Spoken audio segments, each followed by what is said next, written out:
Welcome back to Switchheads, and today we have BEATABLE's, BEATABLE, I don't know how you pronounce that, but basically it's a VR rhythm-based game.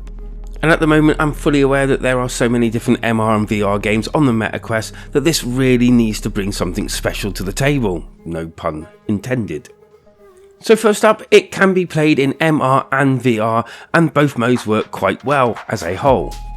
The whole idea here is instead of using sabers or indeed boxing gloves or the like, you actually use your own hands.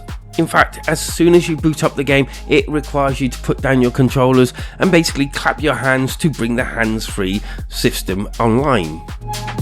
Now, I will say straight away that this works really well. I really do like this interface. The hands really look realistic. I like what they've done with this scheme. I would have liked a few different cosmetics maybe here and there, but it really does have that one-to-one feel that you're doing everything with your actual hands. And then as long as you're sat in front of a table, you just bring your hands down, set where the actual table is, and you're done and dusted. Time to move on to the gameplay. Again, picking your music is quite simple and intuitive, and it just requires you hitting left and right on the actual table itself. Each song does have its own difficulty levels, and there are a few to pick from, and this is where the game starts to fall apart for me. Okay, so I'm a lover of different genres, but my go-to is normally rap and rock, and I was severely overjoyed the fact that this game seems to cater for rock where a lot of other games do not. Unfortunately, none of the actual songs hit home for me. I don't think I really had one that stood out, and I kind of felt they were just so underwhelming. I really didn't enjoy any of them, which means it's already faltered in one of its overwhelmingly largest aspects of its gameplay. Moving on to the actual gameplay, I kind of was hoping that would save it. Unfortunately, it did not. Now, I need to put a disclaimer here. I have read and watched a few reviews on this game just to see whether people agreed or disagreed with me. It does for some have some faults, but as a whole, a lot of people are enjoying it a lot. And something that I've never tried to hide within my channel, in fact it's one of the reasons why I got into YouTubing as a distraction from it, but I have OCD, which means obsessive compulsive disorder. And while some people have OCD and they only have one aspect, I have different aspects, which is a little bit more challenging. One of my aspects of my OCD is the fact that I have to have a lot of things in even numbers, which means if I tap something, I have to even it up with another tap. And I'm pretty sure a lot of people could probably see where I'm going here. This doesn't really happen to me when I'm playing things like Synth Riders or Beat Sabers, and I think this is because I'm not tapping on a table.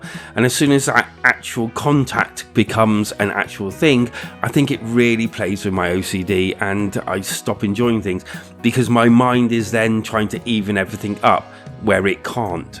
And it all then just starts to feel a little bit uncomfortable. So I then thought, as you can see, it's kind of a Guitar Hero-esque type layout. So I thought, well, why not just set it to not hit the table and just use my hands in the air? That, by all reasoning to myself, should have actually fixed most of the problems, but it didn't. I still was not having much fun playing the game, and again, the music just wasn't doing it for me.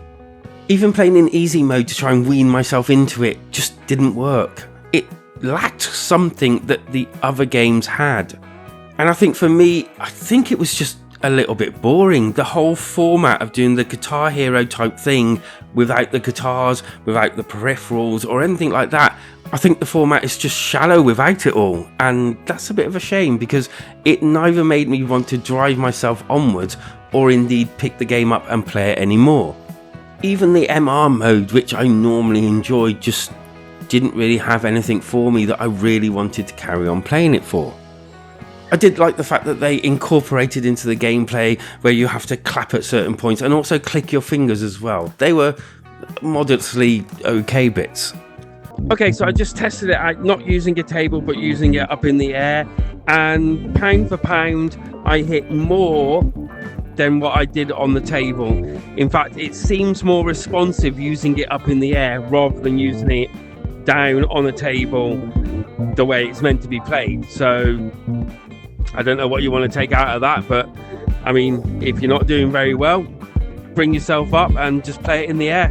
The sound was pretty decent. I didn't really have any issue with that. It was just the actual songs themselves. They were just underwhelming, I guess. Graphically, yeah, again, there wasn't really much here. It was bare bones, as if they hadn't finished the game. They were like just trying to throw it out just so that they didn't miss some deadline or something, which was a little bit disappointing. There is a shop that you can see, but again, that's not even open. And I'm guessing all they're going to be doing is selling songs and probably cosmetics. That technically the cosmetics really should come free with this, or at least more than 2, although arguably it's really actually 1. So where does that leave me with Beatable? So as always with my reviews, I have to be honest and give my own personal feelings and experiences from the game. I know that my OCD probably has knocked it slightly, but I think even without my OCD, I think I would have found this a little bit too bland for myself. Even though the music is actually catered more for my genre of music, I don't really care for these songs. I'm not a great fan, as I've just found out, of this format without the actual peripherals, or at least something different happening. It is very bland and it does show that there's more coming, but it's not here, so what else can I do? Personally, as it stands right now, I can't recommend this game. In fact, I'm going to be giving it a 4 out of 10. And I'm fully aware that I may get some hate from this, but it is just how I feel and from my own personal experiences with the game. So thanks for joining me. Hit that like and subscribe button, and well, leave a comment down below if you played it or you're thinking of getting it.